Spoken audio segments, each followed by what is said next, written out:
একটা সময় ছিল, সারাদিনে একবার হলেও তার সাথে কথা বলা। স্বপ্ন মানেই ছিল একটা নাম, শখের মানুষ।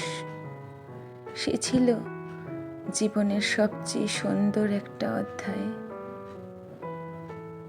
তার হাসিতেই ভোর হতো, তার অভিমানে রাত দীর্ঘ হয়ে যেত। কিছু বিদায় খুব শান্ত হয়,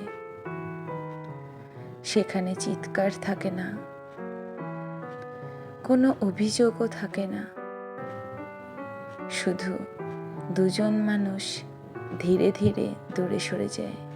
কেউ কাউকে দোষ দেয় না, দূরত্বটা ঠিকই বেড়ে যায়।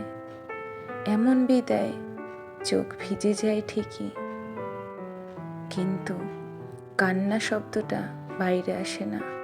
হৃদয়ের ভিতরে নিঃশব্দে ভাঙে অনেক স্বপ্ন, আর সেই নীরব ভাঙা শব্দটাই সারাটা জীবন বয়ে বেড়াতে হয়। ধন্যবাদ।